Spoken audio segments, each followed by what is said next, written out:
Welcome to a combined Wednesday afternoon lecture series and Demystifying Medicine lecture today. This is the 12th Demystifying Medicine topic of the year, and we're in our 21st year. So the goal of both of these activities, the WALS and the Demystifying Medicine, is to bridge and excite you with developments in biology, and today, the topic is engineering, exciting bridging this with medicine. This is the logo, the Brooklyn Bridge. We, as always, are like the individuals on the catwalk. And today, we're going to hear from a leading bioengineer, and we're interested in its relationship to her work to medicine. And that's the topic. This is a course in bridge building. Next slide. Another way of expressing the same idea was by Professor Koch, a European biochemist in the early 20th century, who said, translated, much is known, but unfortunately in different heads. So one of the purposes of demystifying medicine is to exchange information and bring together knowledge into areas that otherwise we wouldn't know. The next slide, please. Now, today, we were fortunate to have with us Sangeeta Bhatia, who is truly an extraordinary bridge builder. And her bridge is between biology, technology, and medicine. The research goal of her career has been to engineer micro and nanotechnologies to address complicated challenges in human health, including cancer, liver disease, and acquired infections. The next slide. Something about Sangeeta. She is a person of extraordinary accomplishment. I think of her sometimes as a collector. For example, she has collected degrees listed on the top of this slide and has a PhD in biomedical engineering from the Health Science Technology program at MIT and an MD from Harvard, after which she was tenured at UCSD and then returned to MIT, where she's the Wilson Professor of Health Science and Technology, the director of the Marble Center for Cancer Studies with Nanomedicine. She's a Howard Hughes investigator and a member of the Broad and the Weiss Institutes. Sangeeta has received extraordinary recognition. I'll just mention a few. She received the Lemelson MIT Award, which is referred to as the Oscar for Inventors, and the Heinz Award for Inventions and Advocacy. Sangeeta is a powerful advocate for women, for diversity, and for high standards in all of our activities. Extraordinarily enough, she's the only person I know who's been elected to all 5 national academies of science, engineering, medicine, arts and science, and inventors. In addition, she has critical board memberships, advisory committees, and consulting. And we are really most pleased and delighted to have you with us today, Sangeeta. And she will speak to us about tiny technologies and medicine, from hepatic tissue engineering to cancer nanotechnology. Sangeeta? Thank you, Wynn. It's lovely to see you. I wanted to just thank Wynn and the organizers for this double header today of doing both WALS and Demystifying Medicine. It's a real treat to share my perspectives and to see you all virtually. And I'm looking forward to the day when we can all meet in person. But technology has some advantages, which is that we get to reach a wider audience. So the story I'll be telling you today is, as Wynn described, a story about using engineering tools to tackle problems in biomedical research, as well as new potential inventions to address unmet medical needs. And I'll be telling you about our work in liver tissue engineering and cancer nanotechnology. These are my required disclosures. I do want to highlight that I'll be showing data from 2 startups, Glimpse and Satellite Bio, that relate to my work. And I am an equity holder in those establishments. Okay, so my kind of sandbox has been the world of tiny technologies. And just to sort of get us all on the same page about what that means, what I'm referring to are the technologies of micro and nanotechnology that really grew out of the semiconductor industry.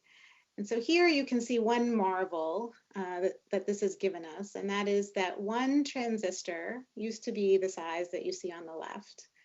And we can now fit 1 billion of those on the same footprint. And that's through aggressive miniaturization of semiconductor technology. And that has, of course, miniaturized computation and changed all of our lives, really. So if we look back and think about how that happened, beginning in the 1960s up to the 2000s, the circuits that are written on silicon semiconductor chips with light have gotten smaller and smaller. And starting in the year 2000, we started to be able to make features on these chips that were smaller than 100 nanometers. And actually in 2020, in the latest smartphone, they are smaller than 5 nanometers. So we can draw incredibly tiny features in what's called top-down fabrication. So you start with a big thing and you write small things on it.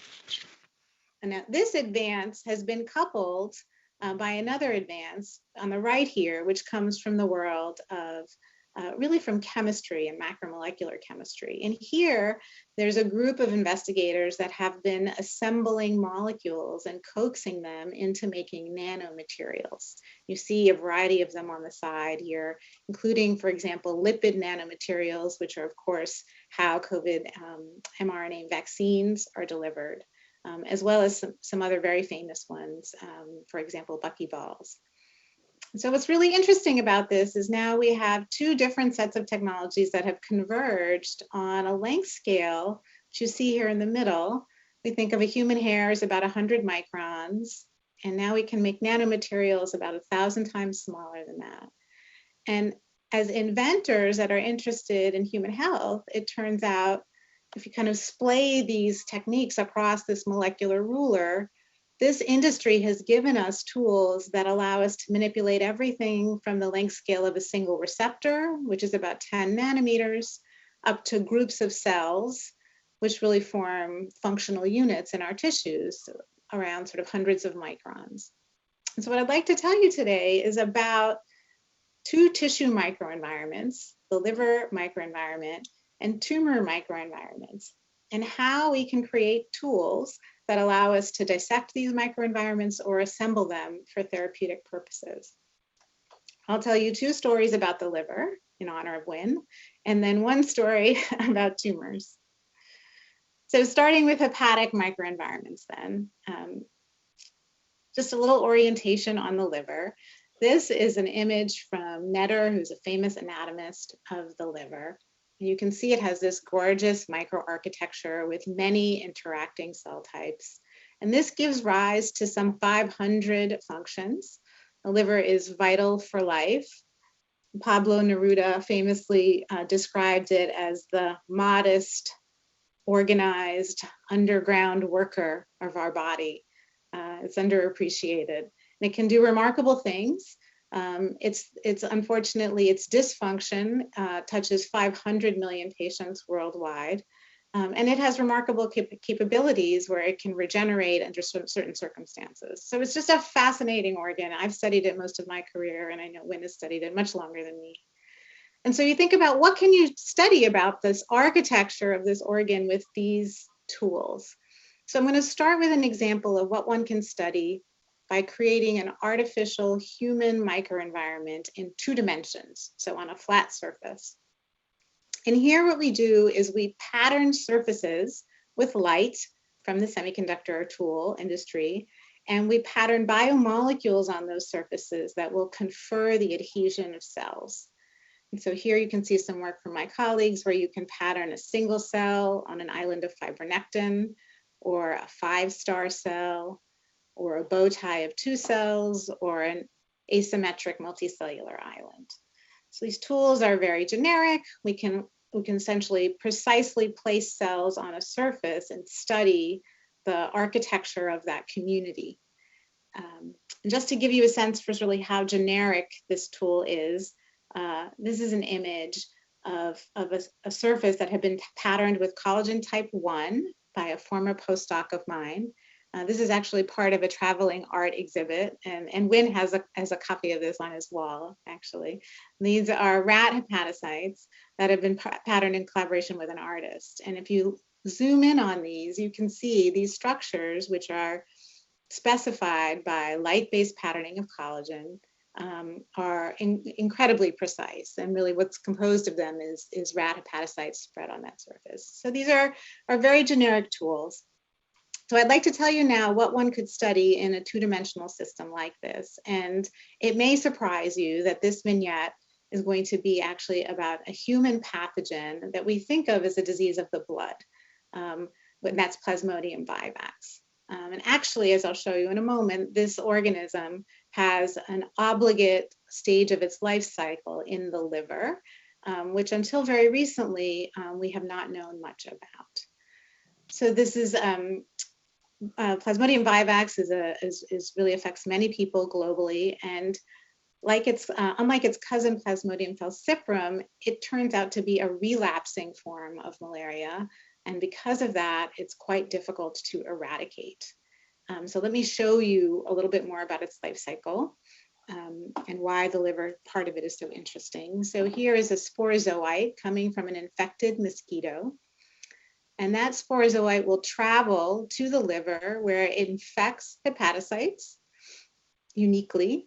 It will multiply over 7 to 10 days and then burst out of the liver where it will infect young red blood cells, reticulocytes, and then start the pattern of cyclic fever that we associate with malaria.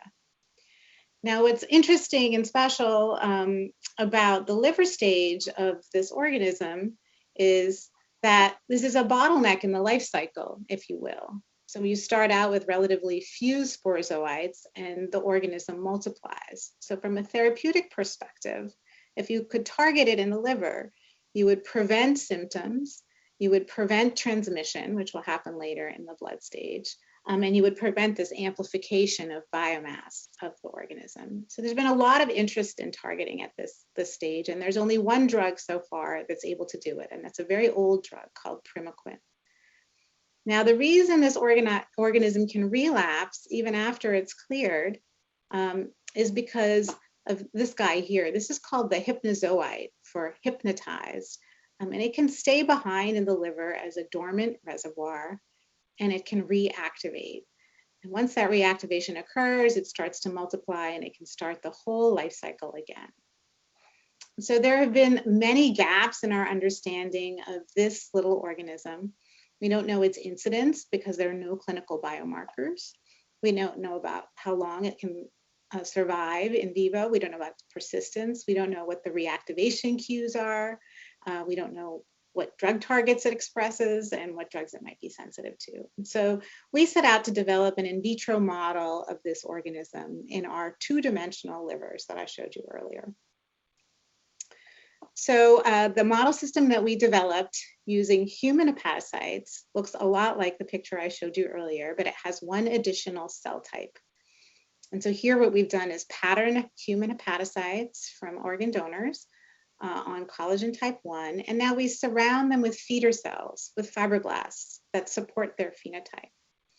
And using this manipulation, we're able to maintain the human hepatocyte phenotype in a 2-dimensional construct in the bottom of a well for about 4 to 6 weeks, depending on the donor. And what's interesting, and what Wynn and I have spent a lot of time talking about over the years, is these cells actually polarize in this configuration, even though they're in a 2-dimensional monolayer. So for example, if you add a fluorescein diacetate into this culture, you can see that it's taken up and put out into the biocanaliculi that are lighting up here like a chicken wire network, just like they do in vivo. These cells also express drug metabolizing enzymes, and they have lots of utility for many applications in addition to studying the liver stage of pathogens. So in order to make this useful to the biomedical research community, we miniaturized these micro-patterned co-cultures in a way that we could put them inside of multi-well plates. So we're no longer using the exact techniques of the semiconductor industry where you pattern a surface with light. Instead here, we're basically making stamps, and then we're stamping into multi-well plates. And that's allowed us to make different formats of this tool, a 24-well version, a 96-well version, and a 384-well version. So you could do lots of biology with very few human hepatocytes. Okay, so now we wanted to do the experiment with Vivax, and I had a very adventurous graduate student named Neil Gurral, and this is how her thesis went. She would pattern these plates in Boston, wait for the rainy season in Thailand, where Vivax is endemic, fly with the cells frozen and the plates to our collaborator lab in Thailand, Jetsuman Sarabangkat, where Jetsuman's lab had collected blood from infected Vivax patients in the field and fed those to mosquitoes, and then isolated sporozoites from those mosquitoes that we could put into the culture.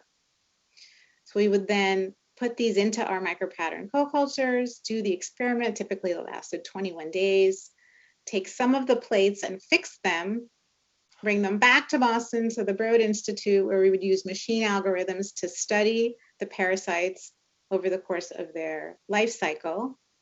And with the other plates, we worked with Alex Shalek from the Broad Institute and now at MIT to do single cell sequencing of the infected hepatocytes. So we would disperse those cultures and put them into a format that Alex has invented called SeqWell, where every single well in this plate has a bar-coded bead.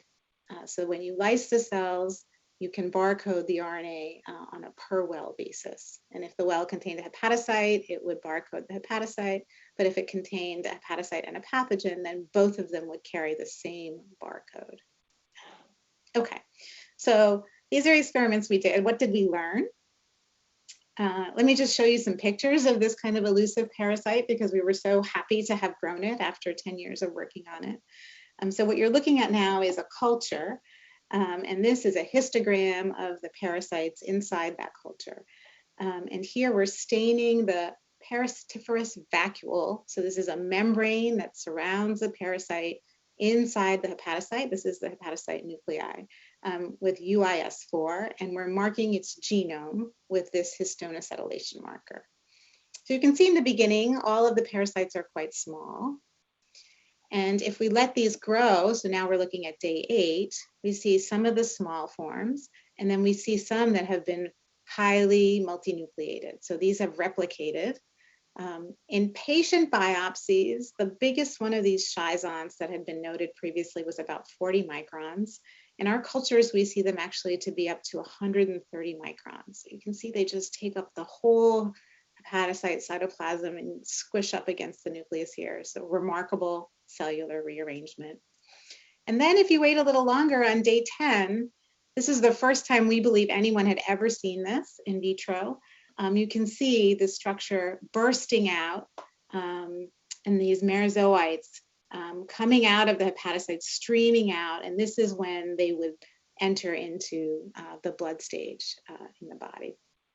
This image, I should say, Neil was so happy to see this. She took this image through the microscope objective with her iPhone on site because we had no video microscopy. So if we overlay reticulocytes, young red blood cells on top of these cultures, in fact, they can complete their full life cycle and infect the red blood cells. And then if we look at what's left in the culture after 21 days, all we see are these small persistent forms, which we think are hypnozoites.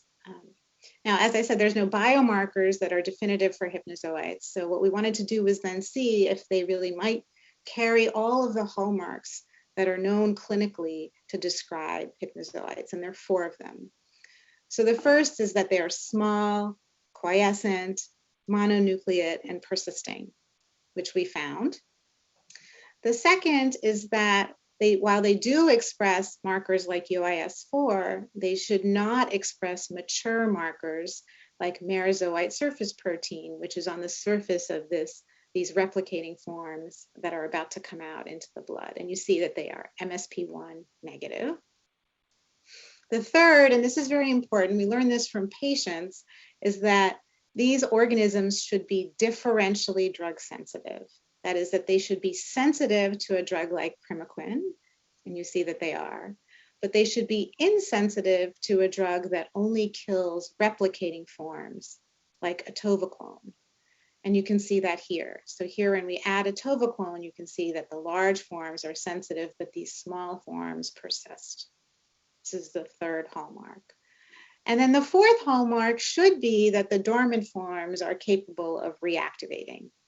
And here we got lucky. Sometimes in science you get lucky, which is that in some of the cultures we waited, and after they were cleared completely of those large forms that burst out on day 10, we came back a week or two later, and we saw that the dormant number had decreased, and we now found these large reactivated forms.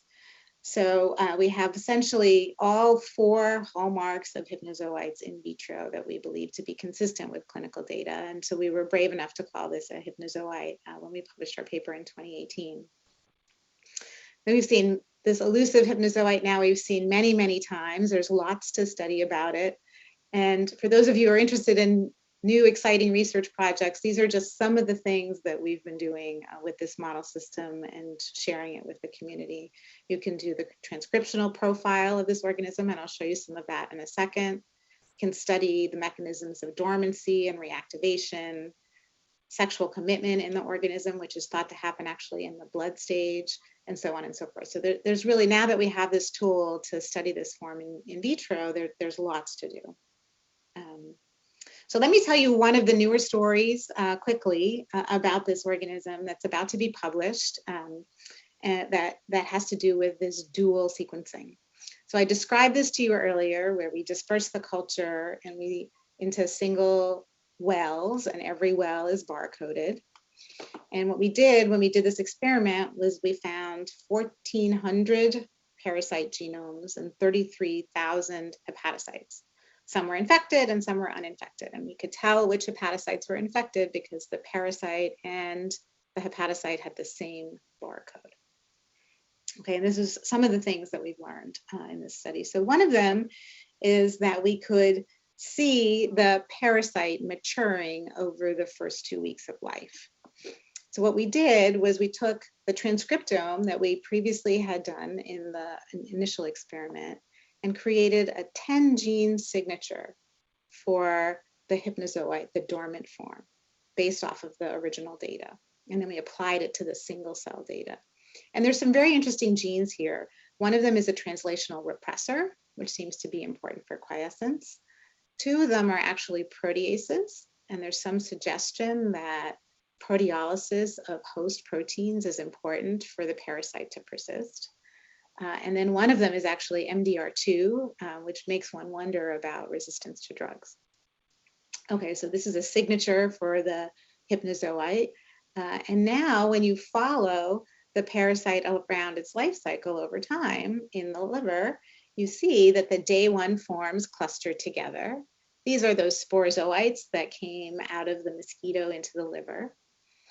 The middle forms have 2 clusters, and this cluster here carries all those hypnozoite genes. And then as they mature, there's a form that's still inside the hepatocytes here, and then this form that's burst out. So you can annotate these as we go. And what's really interesting about this, and I'll show you at the end, is that you can even ask whether any of these have committed along the sexual differentiation path, which again was thought to occur only in the blood stage. So we're starting to get a sense for the life cycle of this organism, and this is just the parasite. And then you might ask, how is the hepatocyte responding to this infection? So here now, these are the 33,000 hepatocytes. You can see how they cluster largely together. We have 8 different subtypes in this sample. And what's interesting to ask here is which cells are infected. So if you look in these 8 different clusters, which are infected, you see actually all the clusters carry infection. So there's no predominant hepatocellular phenotype that's more permissive. The only thing that about 60% of these cells shared in common is a hypothesized entry receptor called SRB1. And we confirmed that in our data. So we kind of validated that known result. But the one thing that came up in many of the cultures were interferon pathway related genes, the so-called ISG or interferon stress genes. And so here you can see 2 of them, IFI6 and IFIT1. And they're sort of scattered amongst the naive hepatocytes and the hepatocytes that have just been exposed with the malaria salivary gland material. That's called a mock exposure.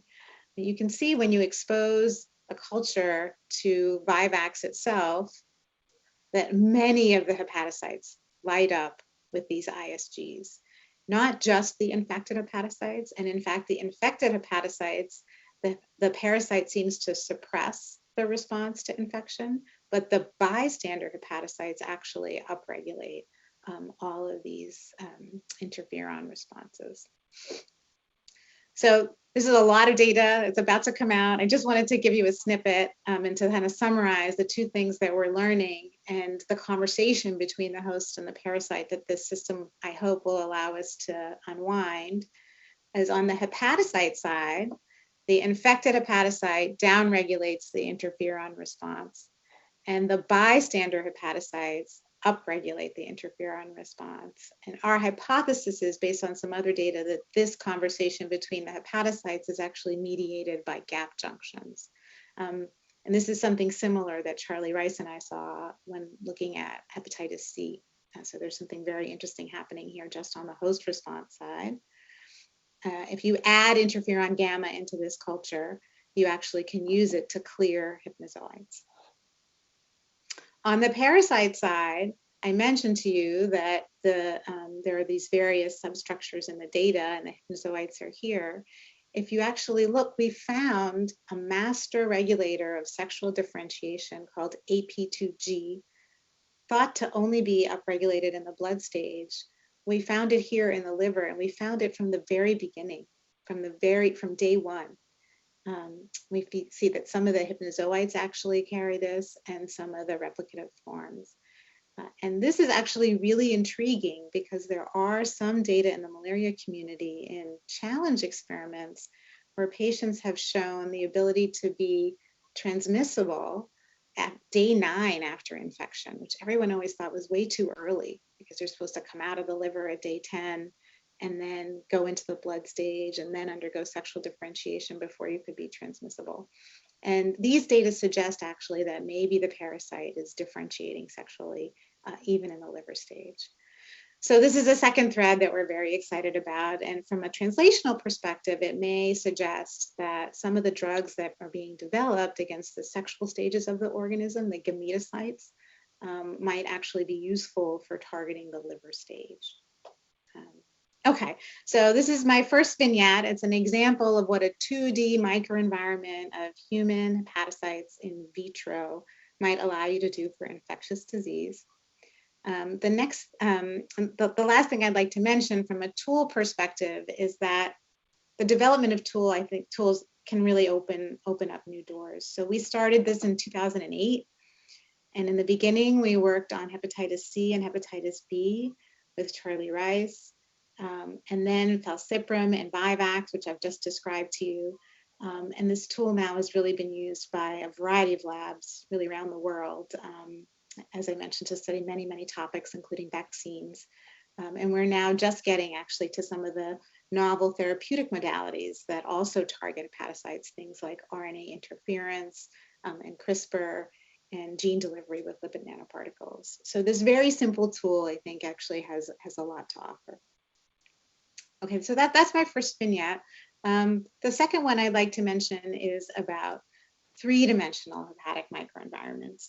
And so I showed you before that semiconductor tools allowed us to write on surfaces. And those same tools can be used to mold and template and print three-dimensional materials. And so what you see here are some images of a variety of different structures that have been made using microfabrication tools, but in three-dimensional forms. For example, this is a microfluidic structure that's making little hepatic 3D microtissues. So what I'd like to do is tell you a story about 3D microenvironments in the context of another really fascinating medical challenge, which is liver regeneration. So just to kind of orient you here, this is a story which, as far as I know, starts in the 1930s, although we may know an older story, where one can do a partial hepatectomy. This is on a rodent liver, and you can see that the liver regenerates over weeks.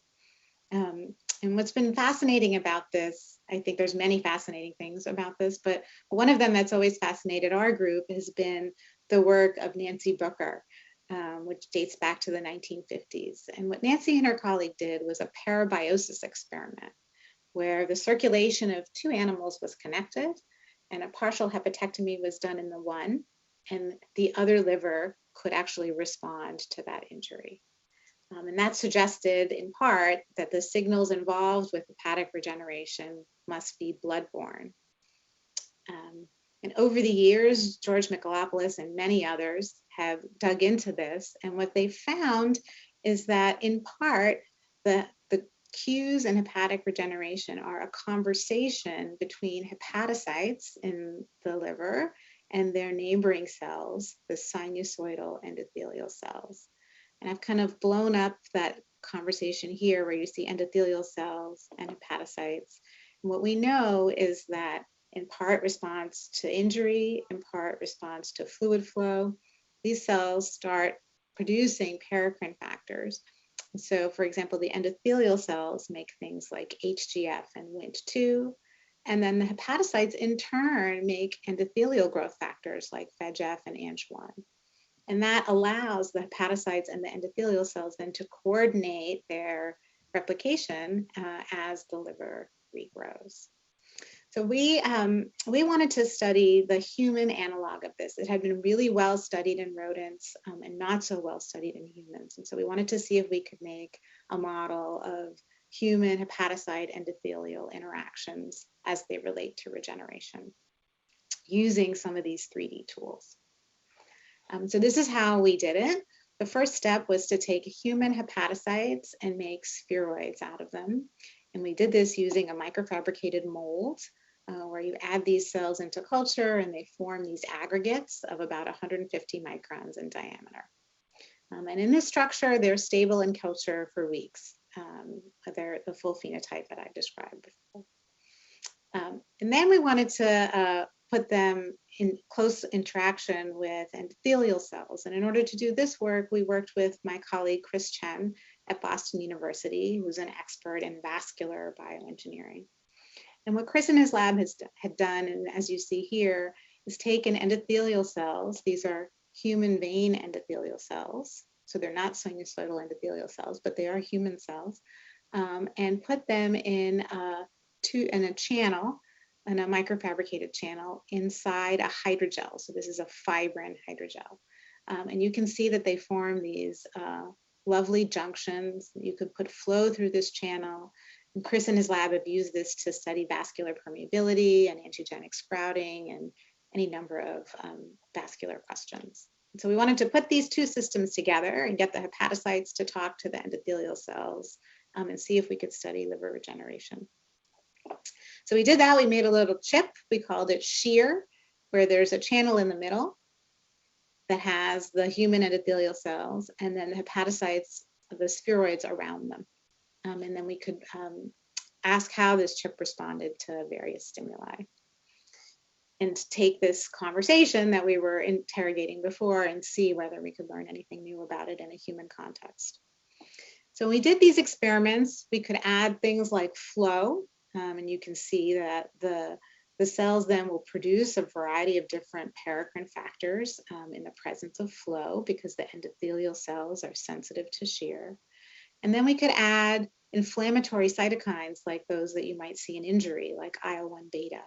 And now you see a whole bunch of factors coming up in the media. And one thing that we were really intrigued by was this one, prostaglandin E2. Our colleague Wolfram Gosling had previously reported that this was involved actually in zebrafish liver regeneration. And so we're very interested to see it here. And so the question became for us, who is making the PGE2 in this system, and how is it working in this sort of conversation between hepatocytes and endothelial cells? So we put a cell cycle reporter in the hepatocytes and looked at the cycling hepatocytes in response to these signals. And we could see that in the presence of IL-1 beta, we saw hepatocytes entering the cell cycle. And in the presence of PGE2, we also saw hepatocytes entering the cell cycle. So the question that we had was whether this prostaglandin E2 was being produced by the endothelial cells and actually mediating this entry into the cell cycle. So because we're in an in vitro system, we can just manipulate the cells genetically, individually. And so we did that. We took the endothelial cells, we used CRISPR, we knocked out PGE synthase, which allows us to produce PGE2 in the endothelial cells, and then did the same experiment and asked what happens. And so what you see is here's a control experiment. So now in the presence of IL-1 beta, the cells are cycling. And now in the presence of IL-1 beta, but the absence of PGE in the endothelial cells, the cells no longer cycle. So all of the IL-1 beta induced cycling in this system seem to be dependent on PGE2 from the endothelial cells. And so this allows us now to have a working model where we think that the endothelial cells in human liver regeneration are making PGE2 and contributing to hepatocyte cell cycle entry. And the translational implications are very interesting because, of course, the prostaglandins have a set of GPCR receptors known as the ephrins, and you might imagine that targeting those receptors could actually induce hepatocyte proliferation therapeutically. So that's a sort of implication of this work. Okay, so that was an in vitro experiment, and we wanted to then go back and ask how this work relates to what Nancy Booker saw in vivo. So how would these types of constructs react to a real in vivo liver injury? And in order to do that, we made an implantable version of these chips.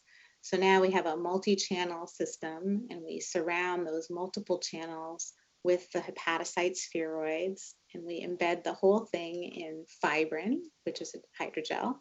And we can make implantable structures that look like this in the microscope and look like this on the tip of your glove. So this is about a 1 centimeter implant.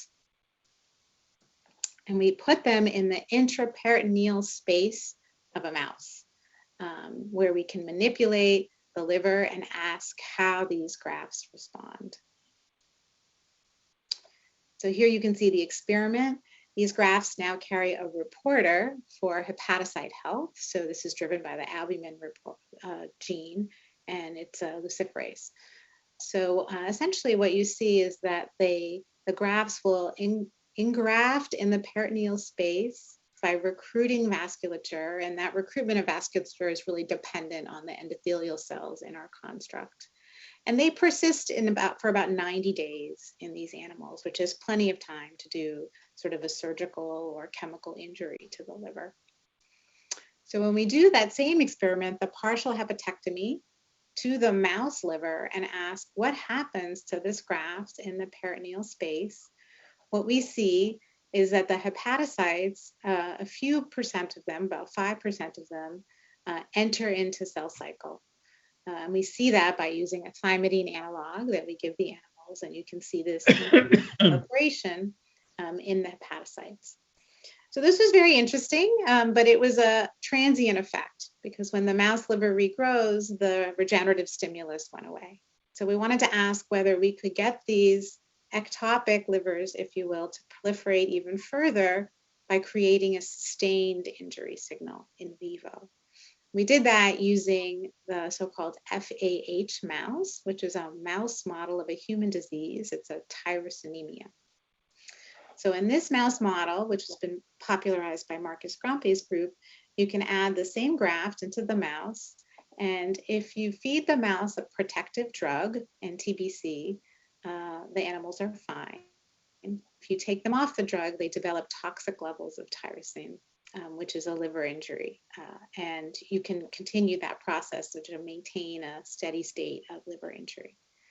So what we asked was, what would the response of our human grafts to this chronic liver injury be?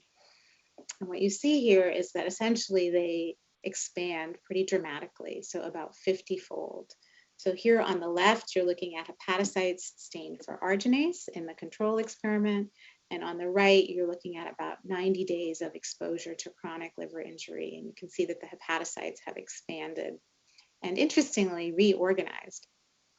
If you look in the blood of those animals, you can track human albumin at about a 50-fold increase. So we've been really interested in this sort of concept that a human ectopic liver might be able to engraft and even expand and even respond to liver injury. And we've started to think about whether this might be therapeutically useful. And so just to sort of walk you through our thinking, especially for diseases, for example, single gene defects that don't require much enzyme to be therapeutically important, even today, what we do is whole organ transplantation. So you take, for example, the urea cycle disorders. Those pediatric patients are transplanted with livers. And so it's really a whole replacement approach. So the field has been interested in a long time whether we could actually just infuse hepatocytes themselves without removing the liver and replacing it completely.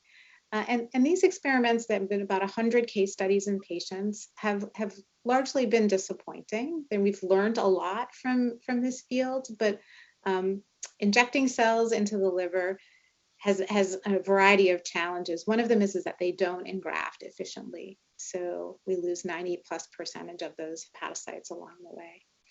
And so our thinking has been to build off of our preclinical data. Perhaps we can just leave the liver in place and add a peritoneal graft of human hepatocytes that have been engineered to be implanted and recruit vasculature and support the patient, kind of like a booster. And so we are actually, we have a startup company that I mentioned earlier that is attempting to do that, which will be filing an IND for first patient trials, we hope in about a year. So what I've told you about the liver is that we can study it in 2 dimensions, and that can enable the investigation of human pathogens like P. Vivax. We can study it in 3 dimensions. For example, we can study regeneration, that's pathways that are specific to the human. And that we are starting to think about ways to translate some of these things to patients. And this is just an image of a graft that are working on the manufacturing of these to scale them up.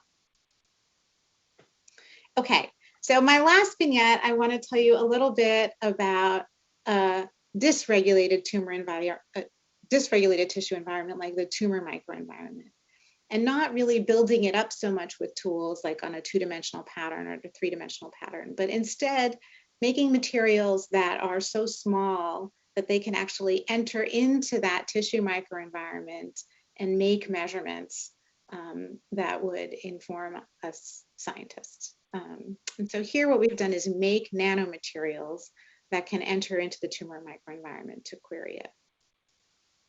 So to sort of set the stage for this work, and I know I'm running short on time, so I won't be as long with this example.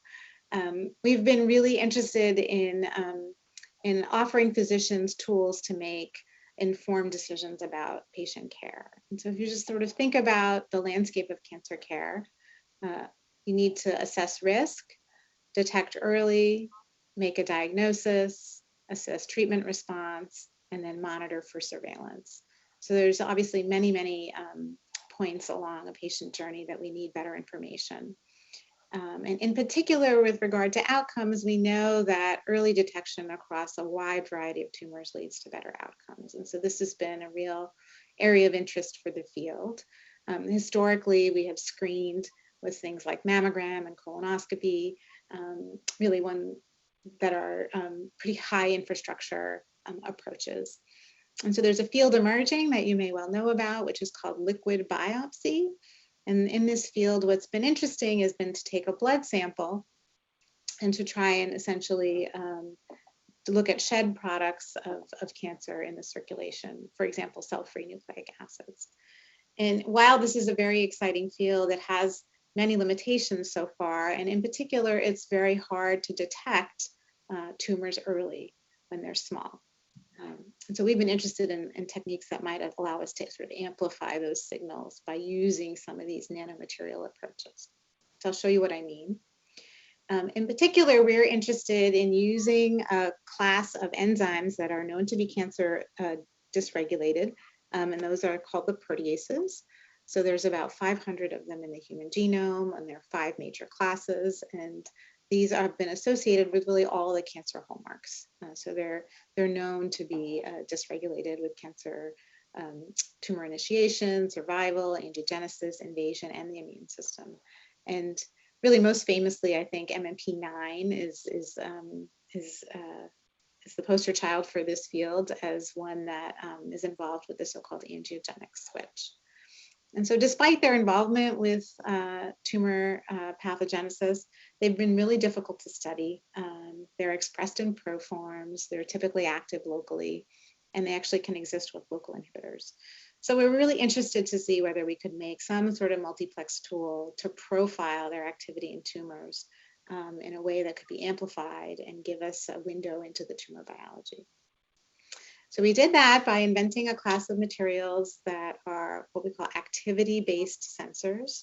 So here what you're looking at is a solid tumor surrounding a blood vessel.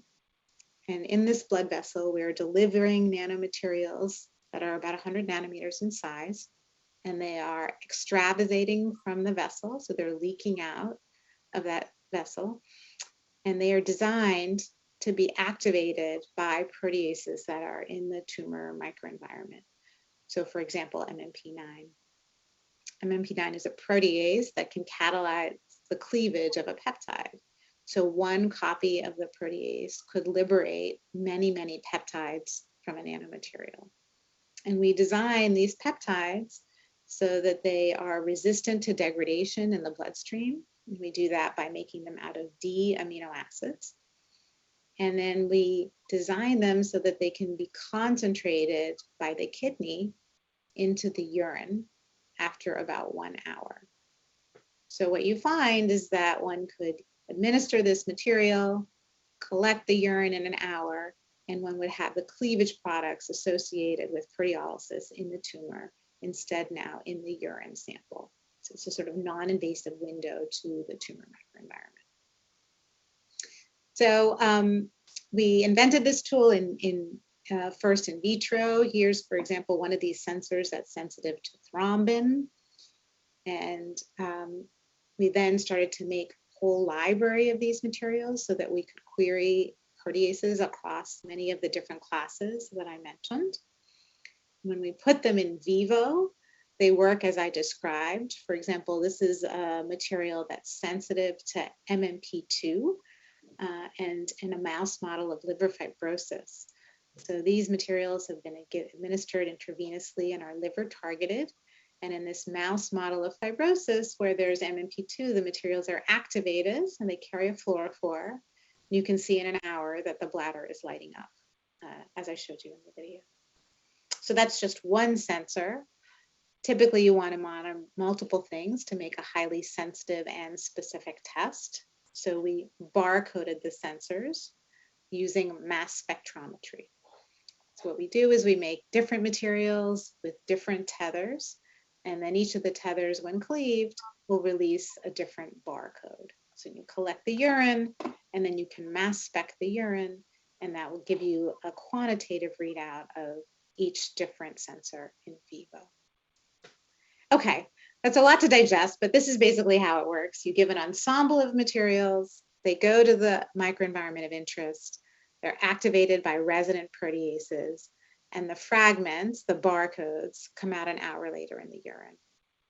And you can use this potentially as a window into biology in the body that would be difficult to access otherwise. And because of the amplification, we're hopeful that this will allow us earlier detection of disease. So I'm going to skip the details on this example where we've done it for lung cancer, because I'm running short on time.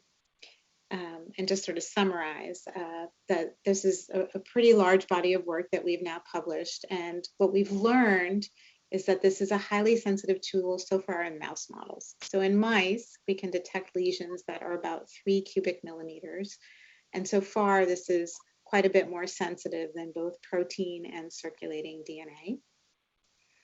It's highly specific. Now, of course, animals are isogenic. So when we get into human populations, we have to see how many probes we need really to make this both sensitive and specific. But so far, we can multiplex to 19 probes, and we've been able to classify things very readily.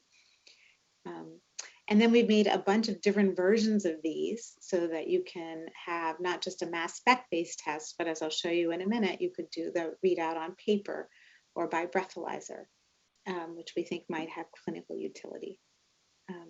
As before, this work is being taken forward by a startup, which has finished its phase 1 clinical trial over the pandemic and is poised to move forward to actually try and replace liver biopsy for a disease called NASH, non-alcoholic steatohepatitis. Okay, so I know I went quickly through that example. I just want to talk to you a little bit about how one might think about building on this and interfacing with clinicians. So it's possible that urine is such an amazing biofluid that we could envision making a paper diagnostic in the way that you've all seen COVID diagnostics. So in fact, we have a 4-plex version of this that we've put on paper that we envision could be used at the point of care. It still takes about an hour to develop. So the other thing that we were challenged to do by one of our clinical collaborators was make a breathalyzer for the lung cancer application. So we've done that and published that a couple years ago now, and we're working with a company in the UK called Alstone. And in this use case, what's done is you inhale the sensors, and when they're activated, instead of turning into a urine readout, you exhale a volatile, and the volatile has 0 background because it's completely synthetic. So it's very sensitive, and the peaks come up at about 10 minutes. So it's a 10-minute test. Again, we're just getting started, but we envision that this might be a way forward for sort of changing diagnostics. And then the last example I'll give is if one, in fact, identifies cancer early in a patient's journey, the very next question as a clinician, or one next question would be to identify where the lesions are. So what's the tissue of origin and has the tumor spread? So in recognition of that, we made a version of the sensor that not only allows longitudinal urinary monitoring, but when the urine signal turns positive, you could load this material with a PET probe. So this is copper 64. And in this case, then you can see that you can, in this case, identify liver metastases with the very same probe after the urine test. And so the idea here is that multimodal agents may be helpful to clinicians that are trying to make decisions for patients. So on the nano side, I've now shown you, I think, that ensembles of nanosensors could be useful for monitoring disease. I showed you a case study in lung cancer and some product concepts that we're trying to take forward to make this useful for our clinical colleagues. And I'd like to just close up with some thoughts about how tools could be useful more broadly to the field, and just sort of observe the moment that we're at in time. So in order for the tools really to make an impact on modern medicine, you need different fields to come together. You need that cross that bridge that Lynn was alluding to. And in the example that I've given you, the miniaturization revolution and nucleic acid therapeutics and many different strands of biology have come together. And really we're poised now, I think, in this decade to tackle some of the hardest problems in cancer research: early detection, recalcitrant tumor therapy, metastatic disease, and even thinking about global oncology. So it's a really exciting time to think about bridge building and bringing things together to tackle some of these grand challenges. And myself and my colleagues at MIT welcome you to come visit us. We think about this all the time. We have about 200 trainees in our center for nanomedicine, thinking about this sort of convergence of ideas. And the last important ingredient, I think, for making an impact is having all the right people at the table. And so that's something that I've really worked on over my career.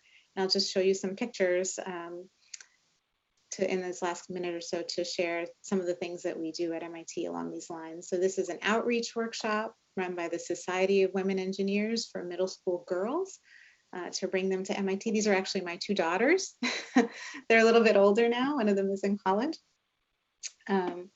This is a social media campaign with two department heads at MIT. Hashtag I look like an engineer to change perceptions of engineering.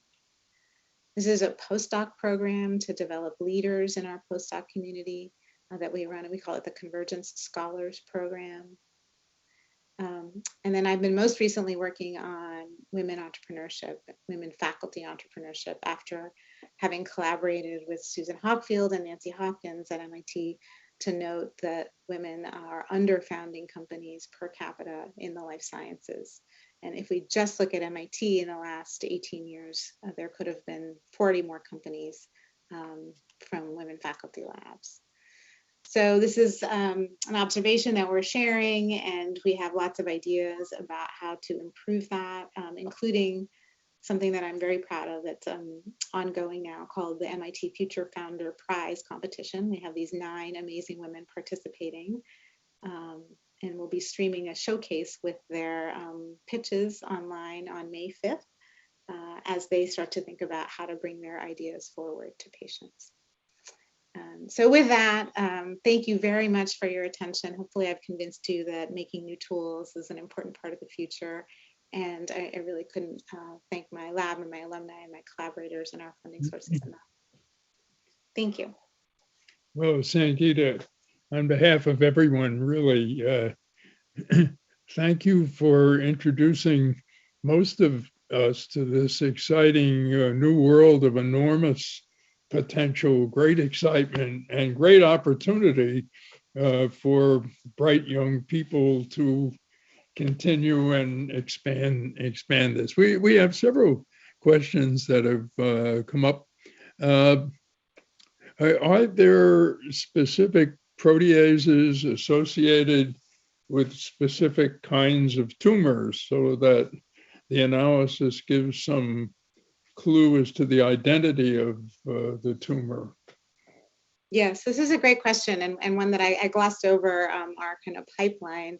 So there are tumor-specific, there are both tumor-specific proteases, and there are also sort of pan-cancer proteases. The way we find the tumor-specific ones typically is to start with the Cancer Genome Atlas, which is a great resource, and just classify those 550. So for example, in the lung cancer model that I showed you, we picked the top 20 dysregulated cancers, proteases. And then another filter that we needed to add was actually common comorbidities that lung cancer patients may have. For example, if they're smokers or they have COPD, those also have proteases associated with them. So we delete those from the signature so that they're sort of specific to, in this case, non-small cell lung cancer. Another interesting question is, do you think that can you visualize perhaps that nanosensors be developed to help monitor the progression of tissue regeneration? For example, I'm sure you know that one of the big problems in liver injury is to decide whether a patient needs an emergency transplant or whether the liver is really beginning to regenerate. And this is still a very difficult question to answer. Do you think there is some possible role of nanosensors in a situation like that? Yeah, I think there could be. Actually, I hadn't thought exactly about that use case. So it would be fun to talk more about it when. But I think what we've seen, for example, in just rejection, for example, which is T cell mediated, that T cells kill by granzyme. And granzyme actually is a protease. And so my former postdoc, Gabe Kwong, who's now at Georgia Tech, published a very nice paper with colleagues at Emory showing that they could detect rejection early using a protease sensor. So I do think that with 550 to choose from, it's often the case that we can point it at a disease. There was also a question about if in studies from the past where people have put hepatocytes in different media, collagen and whatnot, and implanted them in the peritoneum, that within a short period of time, fibrosis occurs and the blood supply is choked off and they don't live very long. And I guess the other part of it is they're secreting a detergent, presumably a bile acid, which isn't so healthy to have just floating around. So what is there about your preparations that apparently those events don't happen? Why not? Yeah, that's a great question. And actually I think the bile duct question haunted me earlier in my career. I thought I had another 20 years we are trying to build a bile duct, but I thought we had to do that first, until Jim Boyer at Yale pointed out to me that the hepatocytes that persist in the spleen when we do those injections actually don't have a bile duct either, and they don't become cholestatic. And so that sort of gave me hope. And so I think actually our intraperitoneal hepatocytes are downregulating the bile acid production axis, and the transcriptional data kind of supports that. So I think that's why they're not toxifying themselves with detergent. The reason I think they're not fibrosing is because our material is a degradable material. So once the hepatocytes get vascularized, the material degrades over the course of a couple of weeks. So there's no foreign body reaction. That's very interesting. So we have some questions about the malaria project. Is the Hypnozoite in a special compartment, a membrane limited compartment or something? And what makes it different from the other sort of parasitophorous vacuoles or whatever you call them, where the Vivax is that's actually going to become activate? Is there something special about the cell biology of the Hypnozoite?